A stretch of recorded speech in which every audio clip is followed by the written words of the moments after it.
dia a todos. Pai seja convosco, amém? Vamos iniciar mais uma aula da Escola Bíblica Quadrangular Online. Deixo aqui um forte abraço do nosso querido pastor Gildo, da nossa pastora Margarete. Deixo aqui um grande abraço para o Marcelão, que está sempre nos atendendo e com muita vontade, sempre preparando essa aula e deixando aí na sua casa com toda a edição perfeita, corrigindo os meus defeitos. Um abraço, Marcelo. Meu nome é Silvio Ronaldo, eu sou professor da Escola Bíblica e hoje nós vamos ter uma aula de Filemon, embora uma carta de apenas um capítulo, riquíssima em conteúdo. Bom, vamos fazer uma oração?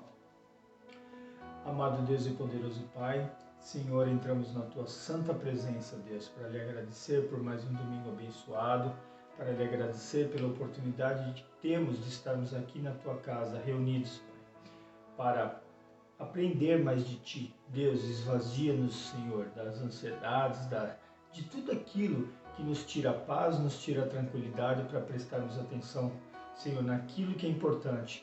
E eu lhe peço, Senhor, que Teu Espírito Santo, Pai, já o convido a ser o nosso professor de hoje e peço para que ele revele a sua palavra em nós. Deus, em nome do seu Filho Jesus, abençoe cada aluno e abençoe esta aula, Pai, este rico conteúdo, para que possa chegar no máximo possível de casas e de pessoas.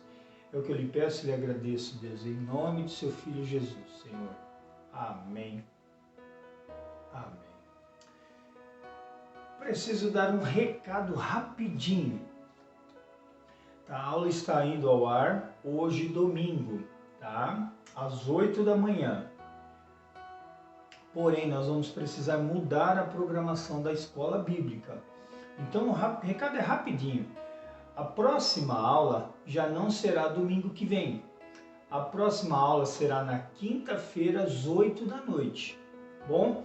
Então, as próximas aulas, então, tirando hoje, que já está ao ar, as próximas aulas serão às quintas-feiras, às 8 da noite, experimentalmente. Se a gente sentir que será bem aceita nas quintas-feiras, às 8 da noite, muito que bem. Se não, a gente volta a dar um recado, mas eu acredito que é suficiente. Por que isso? Porque domingo pela manhã tem conflitado com não só os nossos cultos da Igreja Quadrangular aqui de Campo Limpo Paulista, tá? Da sede, mas também com o culto de outras igrejas, de pessoas que vêm assistindo a aula da Escola Bíblica. Então a gente adotou, experimentalmente, fazer a aula na quinta-feira às 8 da noite. Dado o recado? Então tá bom. Vamos para a aula? Hoje nós vamos falar sobre Filemon. Antes de eu entrar na aula, deixa eu te perguntar uma coisa. Alguém está te devendo alguma coisa? Alguém ficou te devendo alguma coisa? Mês passado, há meses atrás, semana passada, há muito tempo, mas não te pagou. Você, como o seu coração trata essa pessoa? Alguém que te fez algo bem pesado, uma coisa bem ruim, atrapalhou um negócio seu, te prejudicou, falando mal de você e mentira, e isso gerou consequências para o seu nome, para a sua reputação.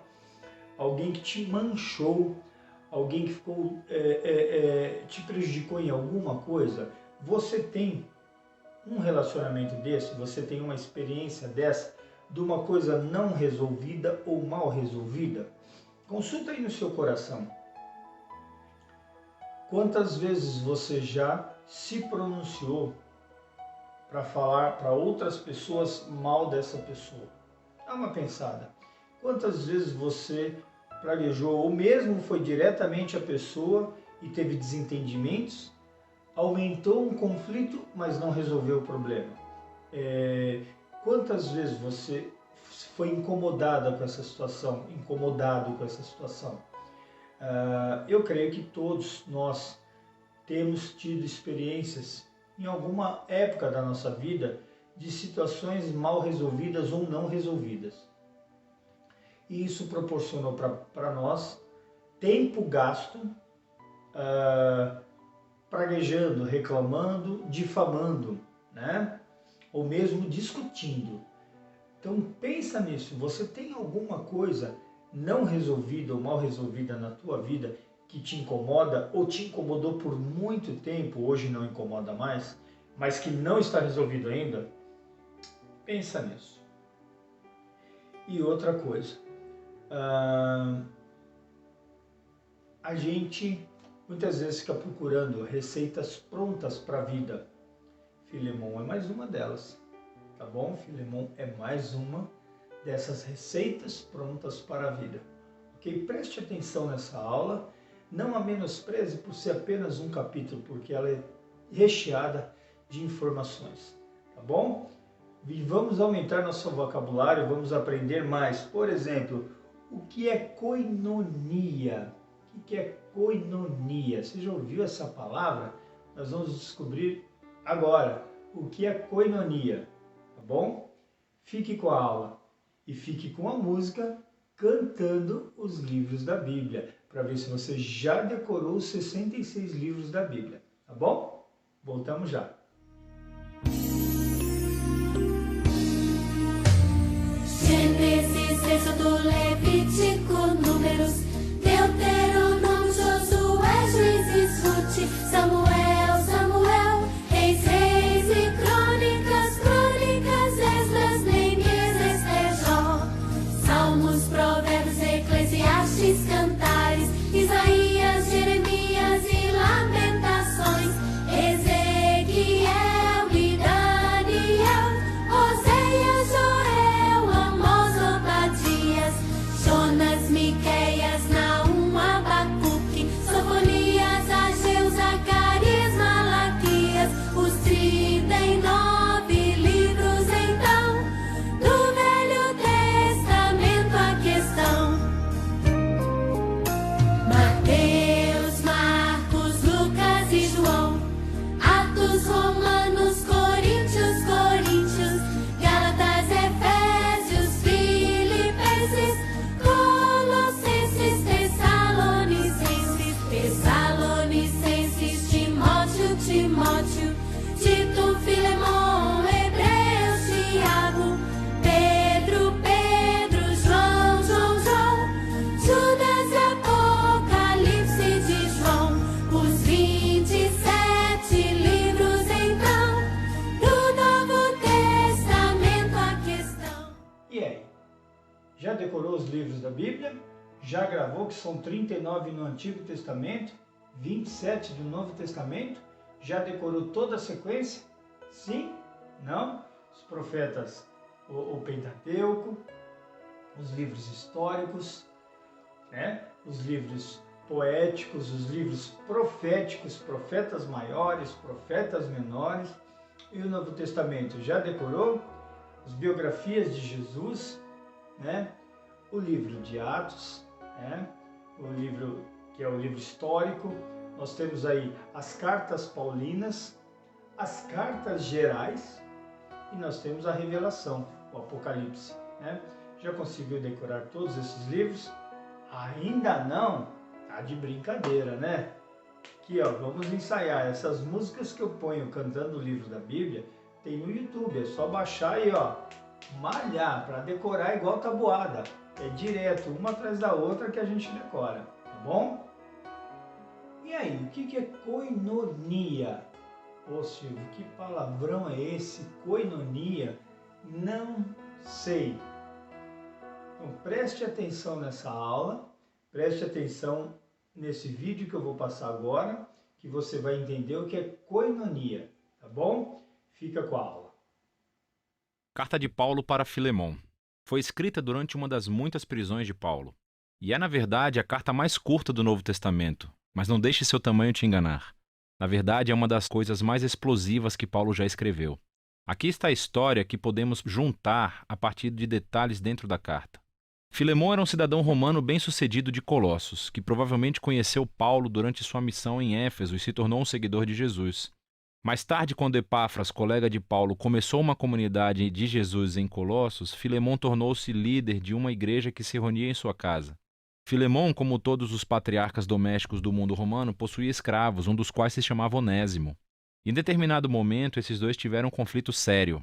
Onésimo enganou Filemão de alguma forma, talvez tenha sido roubo, ou talvez ele o tenha traído, mas não sabemos exatamente. Mas depois Onésimo fugiu.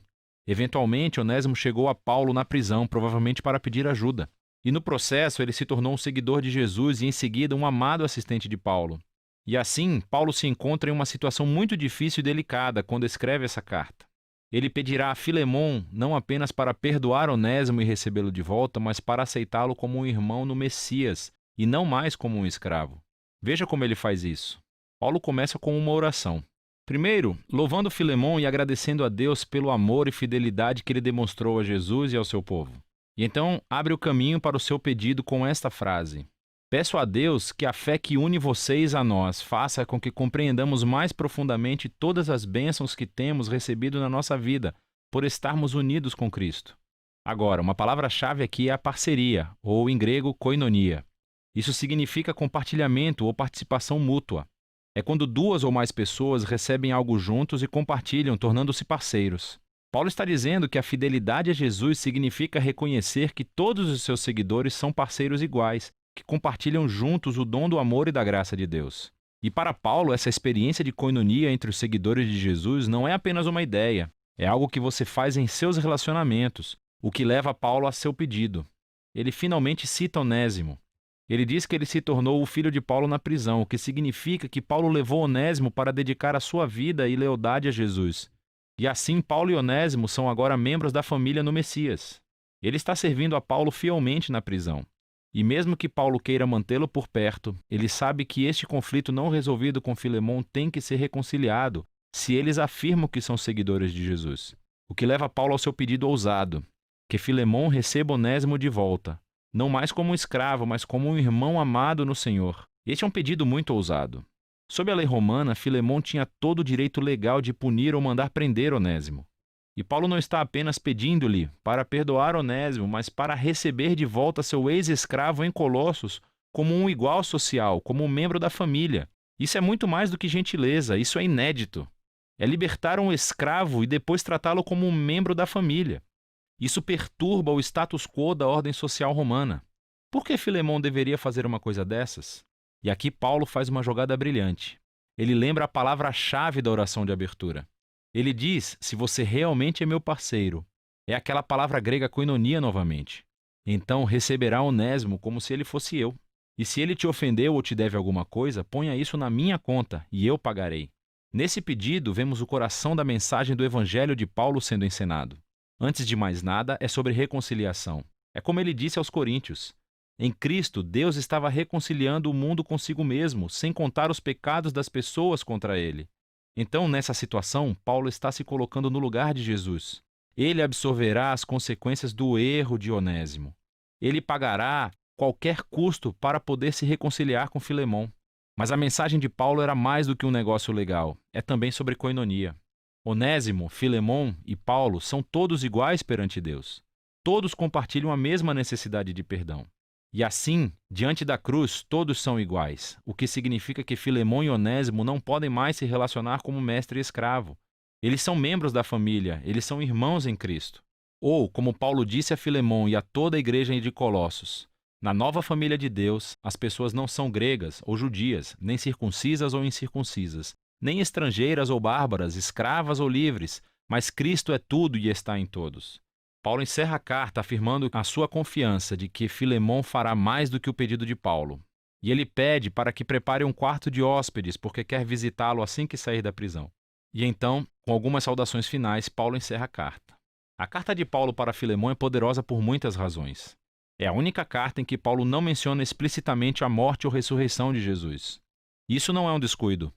Ele não precisa explicar a cruz com palavras porque está demonstrando isso através de suas ações. Paulo está incorporando aqui o significado da cruz. Ele tornou-se no lugar através do qual Onésimo e Filemão são reconciliados com Deus e depois uns com os outros. Essa carta também nos mostra que as implicações das boas novas sobre Jesus são extremamente pessoais e nunca privadas. O fato de Filemão e Onésimo serem agora irmãos em Cristo faz com que o seu relacionamento de senhor e escravo seja totalmente irrelevante. A família do povo de Jesus é o lugar onde todos são beneficiários da graça de Deus. É um novo tipo de sociedade, ou uma nova humanidade, como ele a chama na carta aos Colossenses, onde o valor e o status social das pessoas não é definido por raça, gênero, classe social ou econômica. Em Cristo há simplesmente novos seres humanos que são iguais, que compartilham juntos a misericórdia de cura de Deus através de Jesus. E é disso que se trata a carta de Paulo a Filemon. E aí, descobriu o que é koinonia? Então vamos lá, se você prestou atenção no vídeo, tá? É parceria, compartilhamento. Aí eu te falo, pelo resumo que você recebeu da aula, agora nós vamos discorrer sobre a aula. Não é receita pronta para a vida? Aí eu volto a te perguntar, eu iniciei lá atrás, depois da oração, perguntando se você tem alguma coisa não resolvida ou mal resolvida, ou que você já teve e que demandou, gastou tempo com isso, te fazendo mal, praguejando, difamando, brigando e não resolvendo. Viu como Filemon, como Paulo fez o pedido intercedeu, tá? Sobre Onésimo com Filemon? Bom, então é isso que a gente tem que trazer para as nossas vidas. Vamos para a aula, tá? Vamos para a aula. Eu não me importei de trazer esse resumo, porque este resumo te proporcionou a curiosidade de acompanhar a aula. Então vamos acompanhar agora a aula com todo o conteúdo que a gente tem, que não vamos fugir do que foi resumido agora há pouco, mas para a gente expandir, para a gente trabalhar, argumentar esta aula, tá bom? Então, estamos agora, como você já sabe, no livro de Filemon, tá? A base bíblica, Filemon 16 e 17. Silvio, mas você falou que Filemon só tem um capítulo. Como é que você me diz que a referência é 16 e 17? É porque, convencionalmente, quando nós temos um livro de um capítulo só, a gente não põe o capítulo na referência, somente os versículos. Estamos aprendendo, tá vendo? A escola bíblica é aprendizagem o tempo inteiro. Então aqui, quando nós temos um capítulo só, um único livro com um capítulo, a gente adota somente, né, a transcrição na referência do versículo. Então aqui são versículos 16 e 17, que diz assim: não mais como escravo, mas acima de escravo, como irmão amado. Para mim, ele é um irmão muito amado. Paulo falando de Onésimo, escrevendo para Filemon, tá? E ainda mais para você, tanto como pessoa quanto como cristão. Assim, se você me considera companheiro na fé, assim, Filemon, se você me considera, eu, Paulo, como irmão, como companheiro na fé, receba Onésimo como se estivesse recebendo a mim, a Paulo. Olha que bacana, olha que pedido, olha que ousadia de Paulo, tá? Olha que ousadia de Paulo. Vamos lá. Alvo da lição: saber, entender que os cristãos devem colocar a graça de Deus à frente da justiça humana. A situação que Filemon vivia, ele tinha o direito, ele era proprietário, ele era dono daquele escravo. Mas aqui nós estamos aprendendo que devemos colocar a graça de Deus à frente da justiça humana, embora era um direito dele, um direito legalista dele Filemon, tá? Mas Paulo pede que a graça de Deus seja posta à frente, tá? Deleitar-se, ter prazer com a graça de Deus em nossa vida, agindo com graça em favor dos outros, assim como fez Jesus. Quanto você pagaria pelo sacrifício de Jesus na sua vida? Quanto você pagaria? Então, colocar as coisas de Deus e ter prazer nas coisas de Deus, tá? Só pelo fato do sacrifício de Jesus já é mais do que suficiente, ok? Perdoar, agir, né? Perdoar e buscar perdão em situações não resolvidas. Por isso comecei a aula te perguntando se você tem algo não resolvido ou mal resolvido. Busca isso aqui, ó. busca isso aqui na sua vida. Ah, Silvio, mas eu já me converti há 5 anos, há 2 anos, há 1 ano, há 10 anos, há 30 anos, há 50 anos. Ter se convertido há tanto tempo não significa que tudo que está no seu coração foi liberado e foi perdoado. Uma coisa não tem nada a ver com a outra. Tá? Liberar perdão, buscar perdão em situações não resolvidas, não é porque você se converteu e falou, deixa pra lá. Deixar pra lá não é resolver. Deixar pra lá é abandonar a solução. É disso que eu estou falando. Quem sentiu no coração, o Espírito testificou no coração. Tá?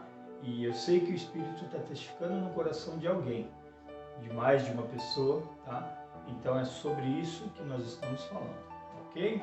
Continuando, senão a aula não vai andar hoje, mas tá bom, isso é aula, tá? Vamos seguindo. Ok. A epístola de Paulo, tá? Aqui, você está aqui e eu estou seguindo aqui. A epístola de Paulo a Filemon é a mais breve e provavelmente a mais íntima de todas as epístolas do apóstolo. Nela é possível perceber a compaixão, o senso de humor e a percepção de Paulo, além de princípios importantíssimos sobre o relacionamento e perdão.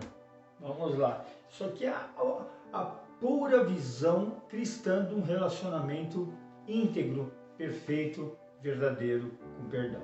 Ok?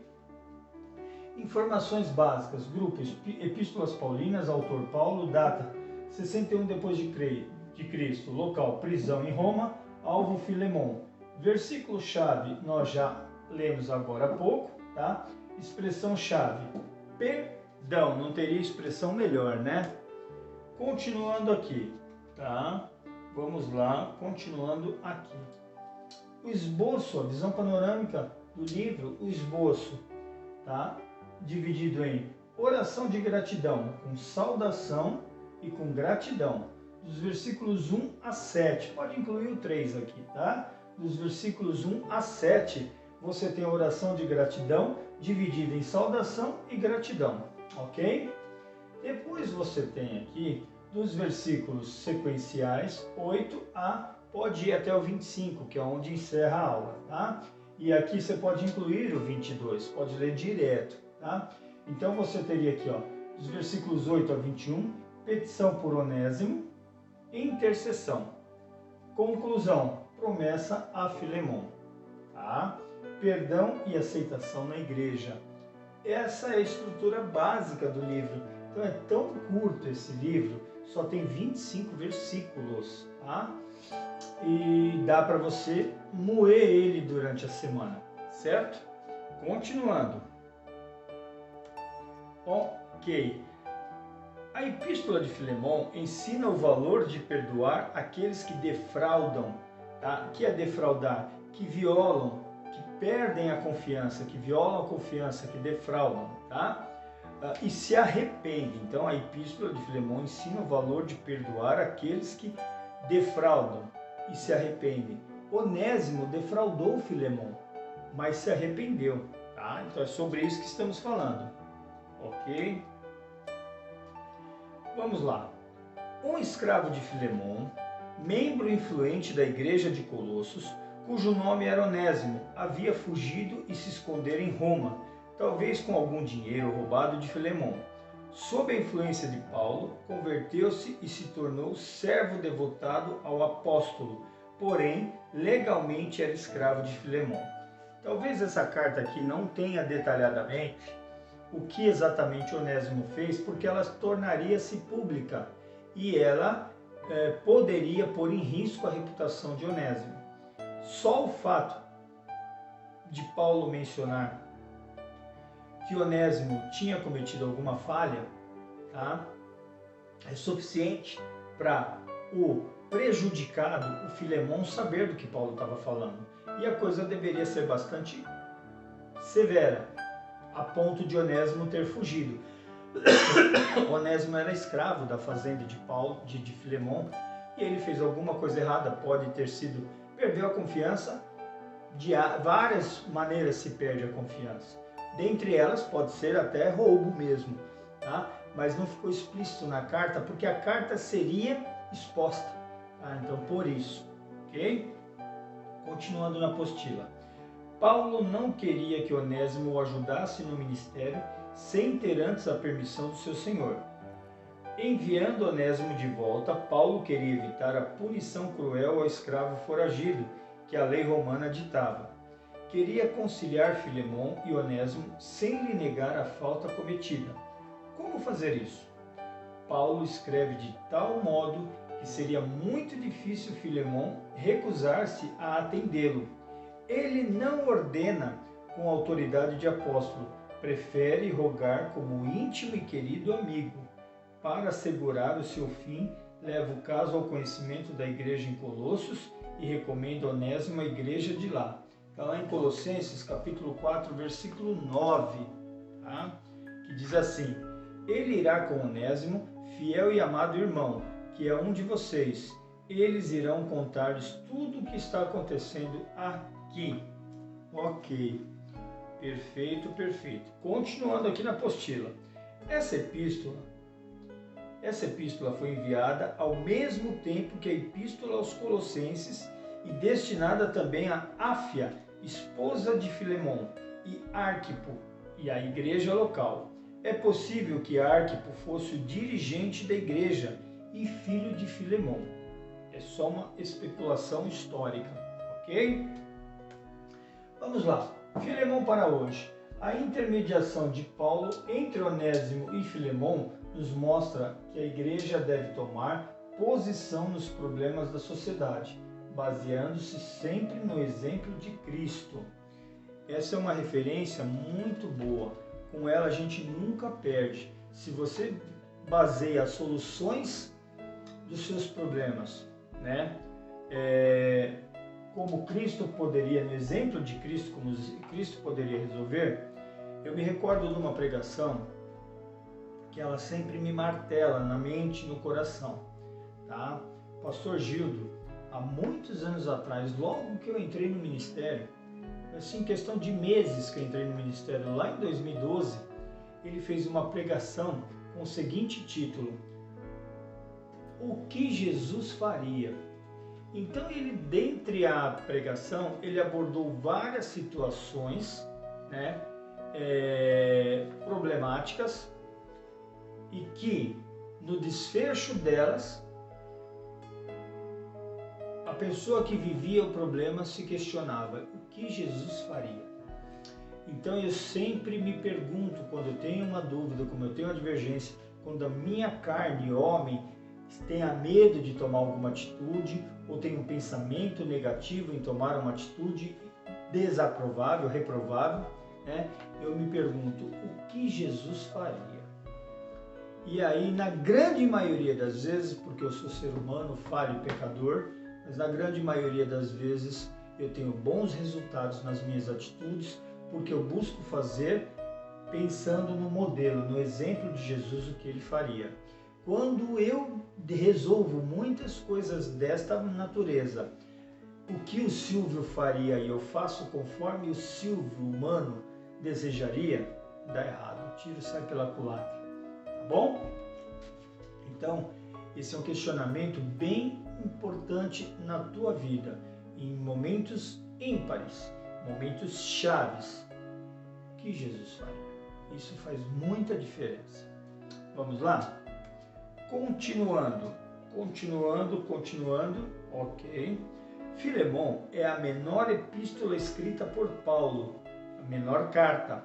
Contém apenas, olha que interessante, 334 palavras, considerando o texto original, tá? Porque nós temos diversas versões de Bíblia, se você contar pode ser que dê um pouco mais, um pouco menos.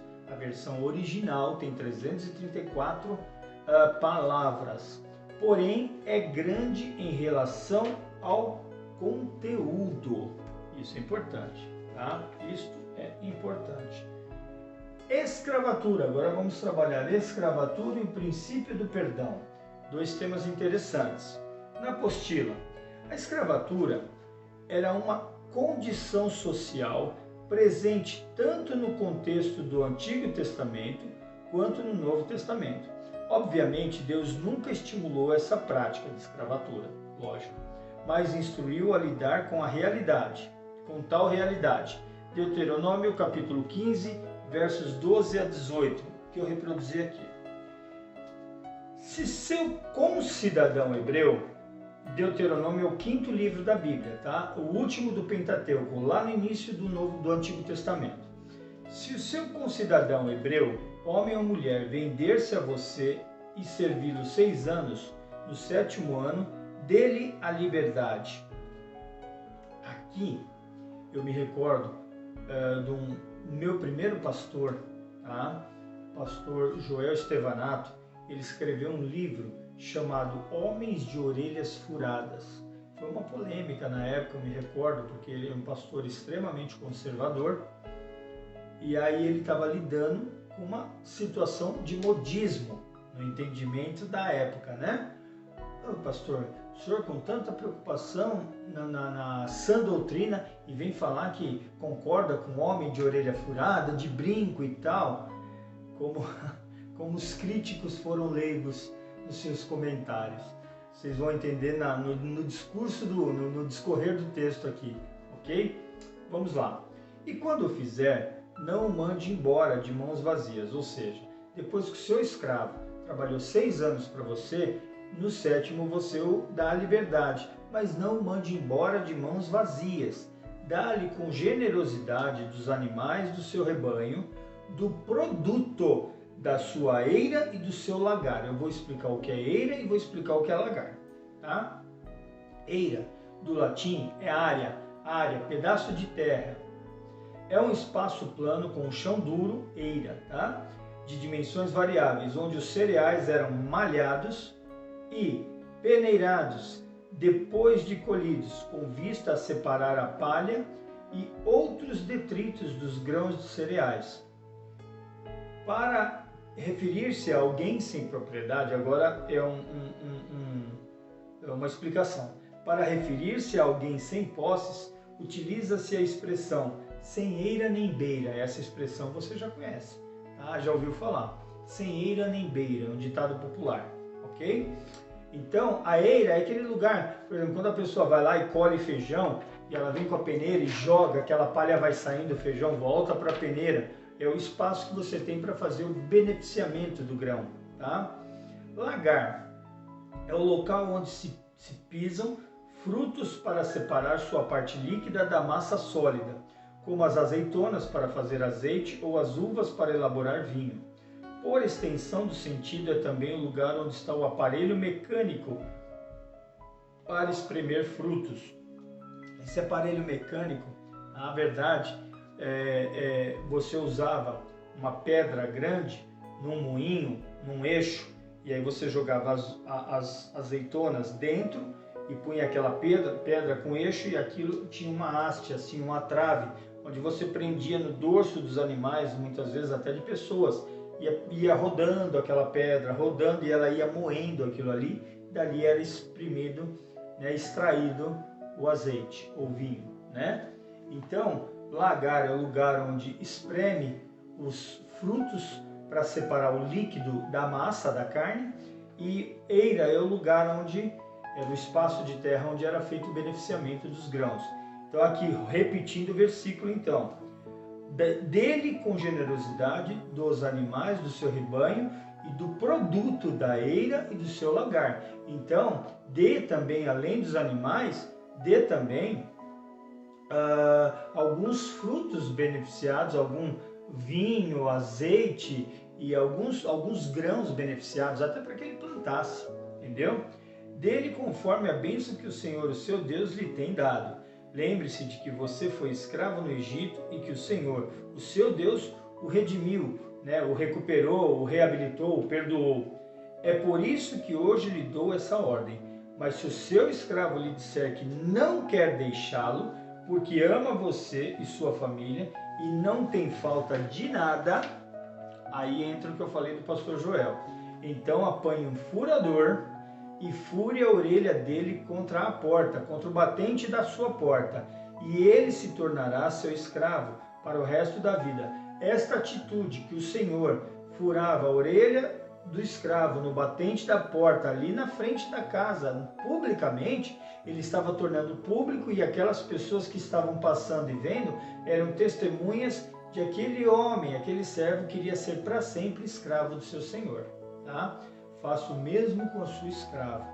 Não se sinta prejudicado ao libertar o seu escravo, pois o serviço que ele prestou a você nesses 6 anos custou a metade do serviço de um trabalhador contratado. Além disso, o Senhor, o seu Deus, o abençoará em tudo que você fizer.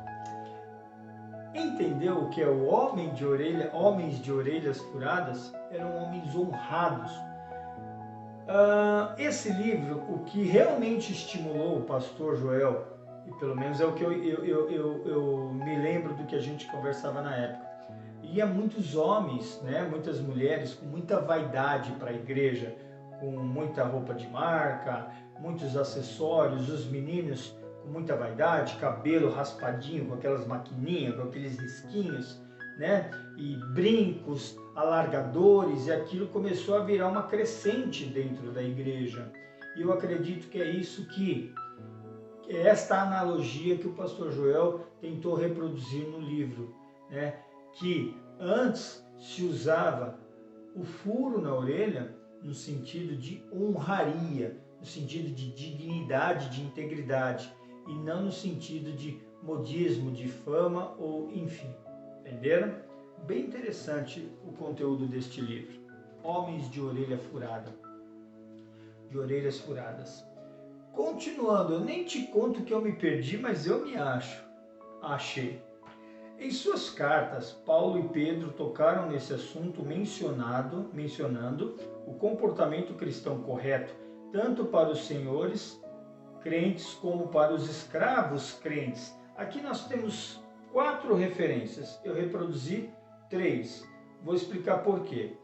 Reproduzi Efésios capítulo 6, versículos de 5 a 9, e não reproduzi o texto que eu mais gosto, Colossenses capítulo 3, versículos 22 a capítulo 4, versículo 1. Por quê? Os 2 textos tratam o mesmo assunto. Tá? Paulo escreveu para Éfeso, para os Efésios, e para Colossos, para os Colossenses, a mesma orientação. Então, por isso ela se repete, é muito parecida. Tá? Então eu não vou ler Colossenses 3, do versículo 22 até o capítulo 4, versículo 1. Nossa, Silvia, tudo isso? Não, porque o capítulo 3 vai até o versículo 25, tá bom? Depois eu reproduzi Tito, capítulo 2, versículos 9 e 10, e 1 Pedro, capítulo 2, versículo 18, tá? Então vamos ler? Efésios, capítulo 6, versículos de 5 a 9.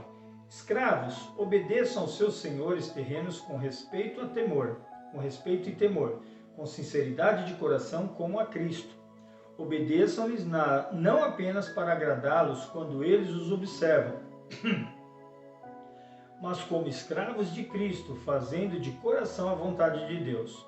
Sirvam aos seus senhores de boa vontade, como ao Senhor, e não aos homens, porque vocês sabem que o Senhor recompensará a cada um pelo bem que praticar, seja escravo, seja livre. Vocês, senhores, tratem seus escravos da mesma forma. Não os ameacem, uma vez que vocês sabem que o Senhor deles e de vocês está nos céus, e Ele não faz diferença, não faz acepção entre as pessoas. Tito, capítulo 2, versículos 9 e 10. Ensine os escravos a se submeterem em tudo a seus senhores, e procurarem agradá-los, a não serem respondões e a não roubá-los, mas a mostrarem que são inteiramente dignos de confiança, para que assim tornem atraente em tudo o ensino de Deus, nosso Salvador. 1 Pedro, capítulo 2, versículo 18. Escravos, sujeitem-se a seus senhores com todo respeito, não apenas aos bons e amáveis, mas também aos maus. Olha aí, orientações, né? Sempre. Então, fechamos aqui a escravatura. Tá? A Bíblia trata sobre esse assunto, porque era uma realidade na época.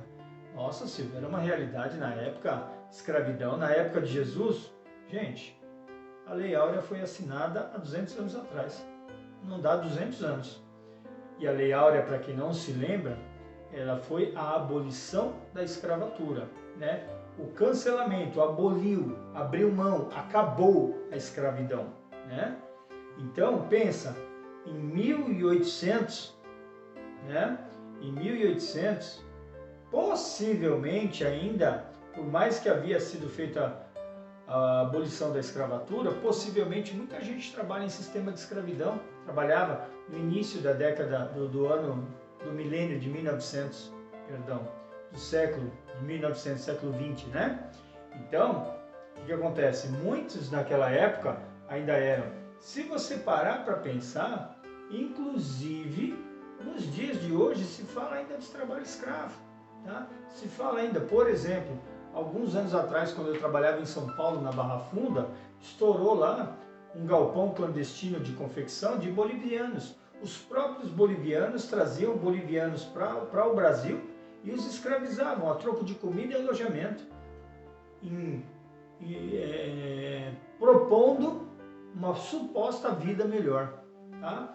Entre crianças escravas e coisas do gênero, tá? Então, escravidão é uma coisa que perdura ao longo da história do homem, né? Continuando. O princípio do perdão. De acordo com Merrill C. Tenney, a epístola a Filemon contém todos os elementos do perdão, né? Contém ofensa, está lá nos versículos 11 e 18. Deixa eu dar uma olhada aqui, tá? Tudo em Filemon, 11 e 18. Então, ofensa. Ele antes era inútil, mas agora é útil. Então, aqui Paulo falando que Onésimo era inútil, né? Então é uma ofensa, tá? Ok, e 18. Se ele o prejudicou em algo ou lhe deve alguma coisa, ponha na minha conta.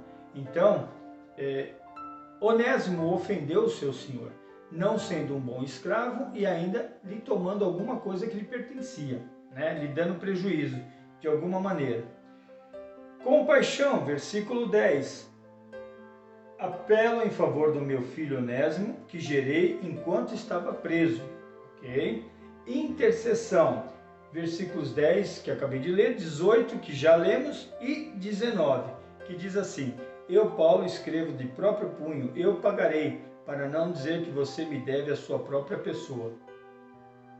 Substituição, já está lá no versículo 18 e 19, próprio Paulo assumindo a responsabilidade da dívida, que a gente não sabe qual é, de Onésimo, né? Restauração, versículo 15. Ok? Talvez ele tenha sido separado de você por algum tempo, para que você o tivesse de volta para sempre. Então essa é uma restauração. Elevação para novas relações, 16. Não mais como escravo, mas acima de escravo, como irmão amado. Para mim, ele é um irmão muito amado e ainda mais para você, tanto como pessoa quanto como cristão. Então aqui são só referências do princípio do perdão, tá? Então, com relação a ofensas, com relação à compaixão, a intercessão, a substituição, restauração e elevação para novas relações. Continuando, Filemon para hoje. Jesus Cristo é o único mediador entre nós e Deus. Está lá em 1 Timóteo, deixa eu ver só se eu reproduzir aqui. Reproduzir. Em 1 Timóteo, capítulo 2, versículo 5. Somos perdoados graças ao seu sacrifício, pois há um só Deus e um só mediador entre Deus e os homens, o homem Jesus Cristo. Tá? Então, essa mensagem aqui é importante. Ó. Somos perdoados graças ao seu sacrifício, não por merecimento. Lembre sempre disso, tá? Lembre sempre disso. Ok, vamos lá. Outros princípios na epístola e curiosidade. Então vamos lá. Outros princípios na epístola. Filemon encerra. Ok. Deixa eu só ver uma coisinha. É isso mesmo. Tá. Ok. Só Me perdi aqui de novo, não, mas tudo bem. Vamos lá. Falamos sobre o princípio do perdão e tal. Então, o ofensor era o Onésimo, o intermediário era Paulo e o ofendido, Filemon. Tá? Jesus Cristo é o agente da conciliação. Então nós temos, veja que interessante, lá atrás Filemon, proprietário de Onésimo, seu senhor, foi ofendido, foi prejudicado por Onésimo, Onésimo foge.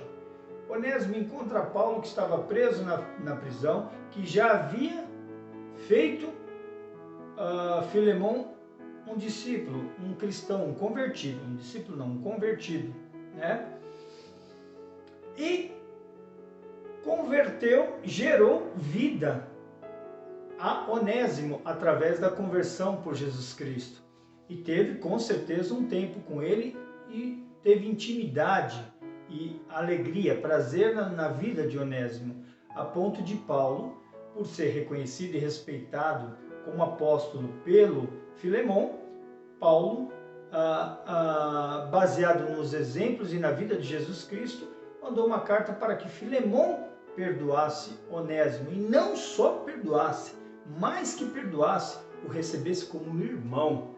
Olha, o Onésimo era escravo de Filemon, Filemon era senhor, uma pessoa respeitada no meio dele, na sociedade dele, lá em Colosso. Olha que situação, veja a responsabilidade de Paulo. Olha o que Paulo estava pedindo para Filemon. Olha a ousadia de Paulo. Filemon, bem quisto, bem reconhecido, bem posicionado socialmente. Onésimo, seu escravo, que aprontou uma com ele, fugiu. Paulo pedindo para Filemon aceitá-lo de volta e não só aceitá-lo, recebê-lo como irmão em Cristo, como igual. Olha que coisa, né? Então, isto é o verdadeiro evangelho. Estou me arrumando aqui, mas tudo bem. Curiosidade. Vamos para a curiosidade. Só um minutinho. O ao vivo é assim, né? As coisas somem de perto. Mas tudo bem, vamos lá.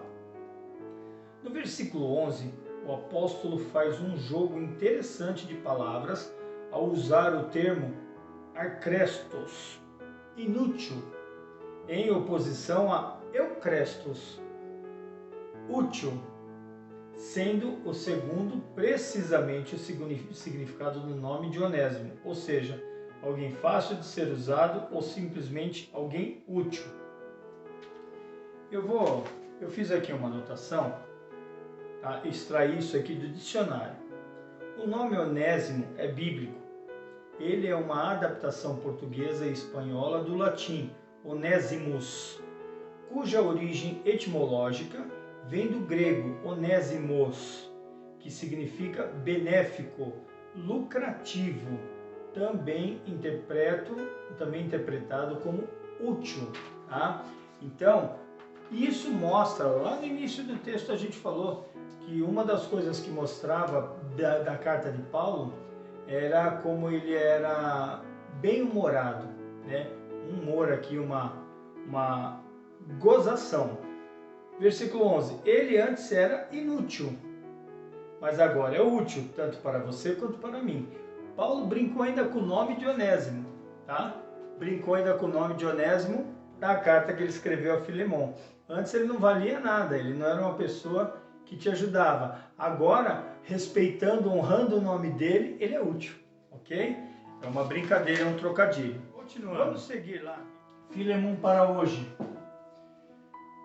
O Evangelho de Cristo destrói todas as barreiras de raça, classe social, vocação e cidadania. Cristo nos faz irmãos. Lá em Gálatas, deixa eu ver se eu tenho essa anotação. Tenho sim. Lá em Gálatas capítulo 3, versículo 28, né, Cristo nos faz irmãos. Não há judeu nem grego, escravo nem livre, homem nem mulher, pois todos são um em Cristo Jesus. Também em Colossenses capítulo 3, versículo 11. Nessa nova vida já não há diferença entre grego e judeu, circunciso e incircunciso, bárbaro e cita, escravo e livre, mas Cristo é tudo e está em todos. Ok. Como você encara esse assunto em questões práticas do seu cotidiano? Boa pergunta, hein? Como você trata esse assunto, tá? Em suas situações cotidianas? Cristo em Filemon. Vamos lá.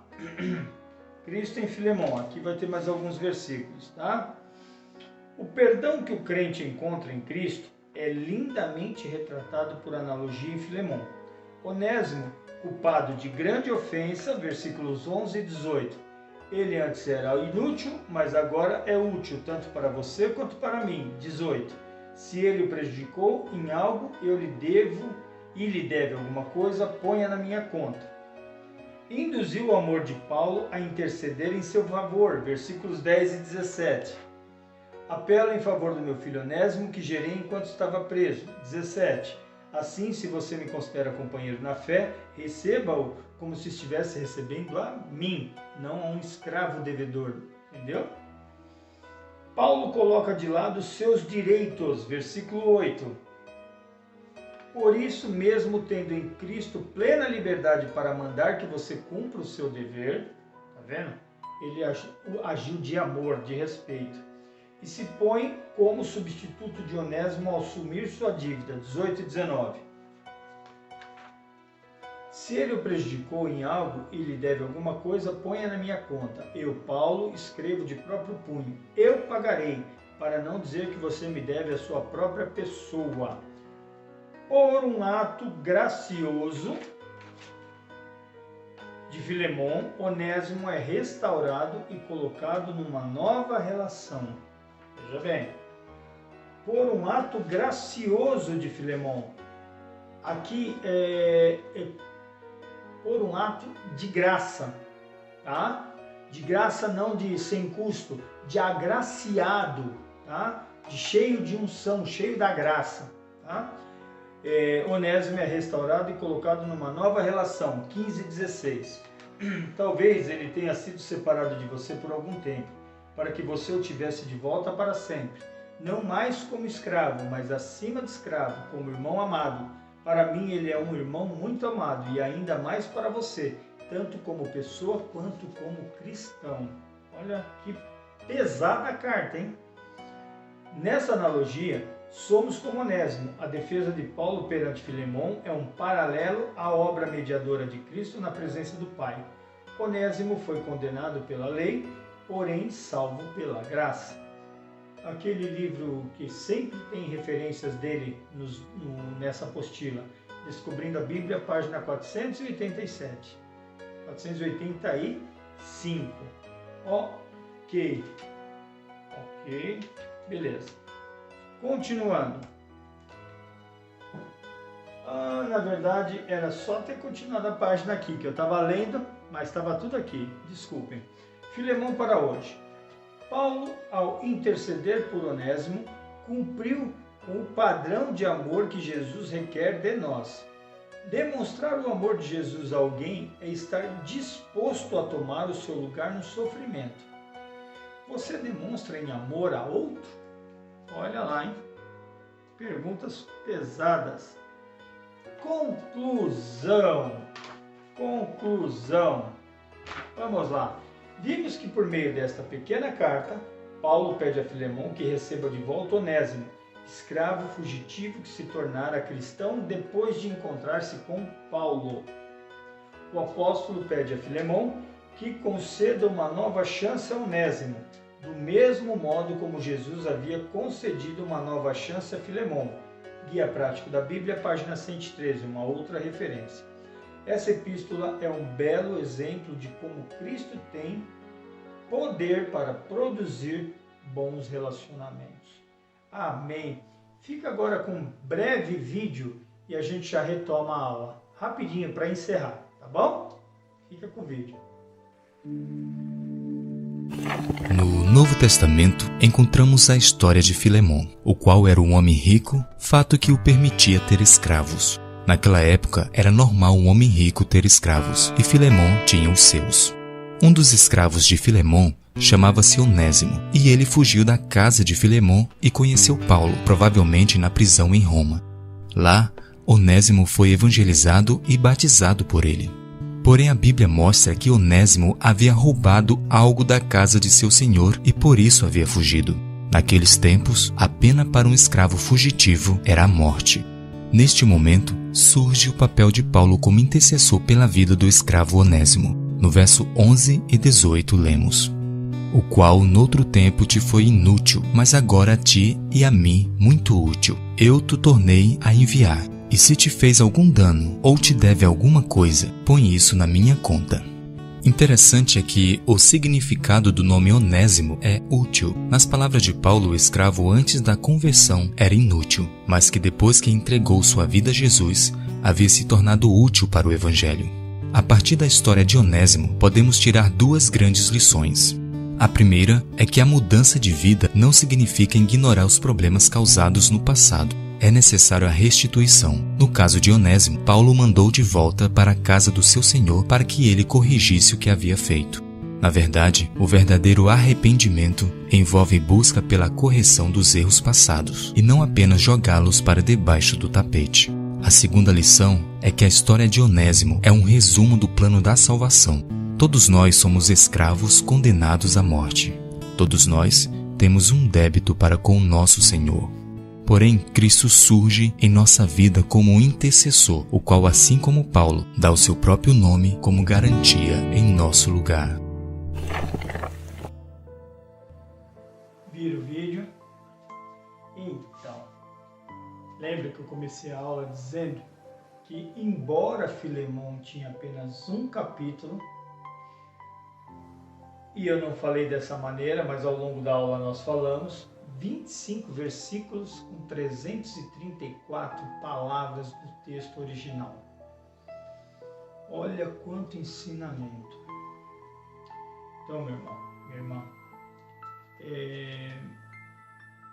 é bem profundo o texto, é bem profunda a mensagem. Pensa nessa situação. Filemon era dono de fazenda, rico, com posse, reconhecido socialmente, dono de escravos. Lembrando que na época era uma prática comum.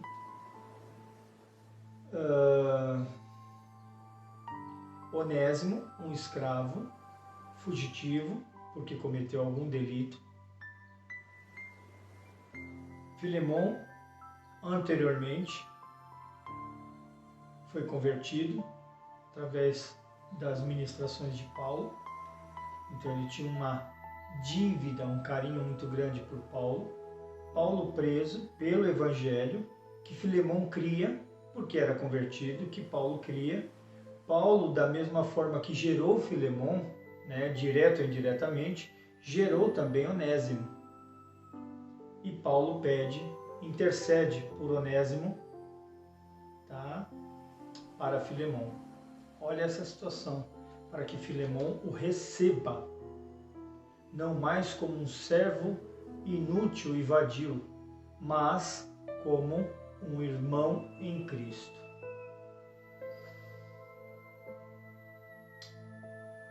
Paulo se dispôs a assumir os débitos, a dívida de Onésimo perante Filemon por amá-lo. Jesus fez isso por nós. Então, o verdadeiro Evangelho nos ensina, o modismo cristão nos ensina prosperidade. Prosperidade, porque já falei sobre isso em aula, servir a Deus é servir a ter acesso a um cartão de crédito ilimitado. Cuidado com o que você recebe. Filemon ensina o que é servir a Deus. É ter direitos na lei do homem e abrir mão na graça de Jesus, na graça de Deus. Repito, é importante para um bom caminhar cristão, é importante a restauração e a reconciliação. Se você tem uma pendência, é um bom momento para orar a Deus e te dar a estratégia de corrigi-la. Mas não ficar só orando.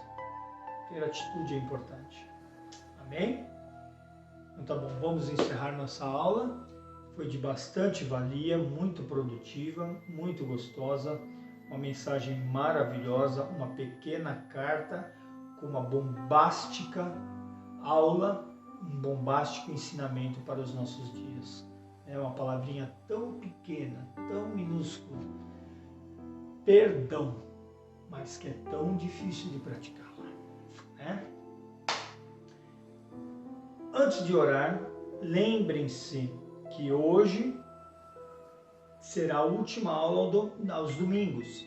A partir da semana agora que vai entrar, hoje já é o primeiro dia da semana, né? Mas a partir desta semana, então não teremos aula no próximo domingo, tá? Nós vamos ter aula na quinta-feira às 8 horas da noite.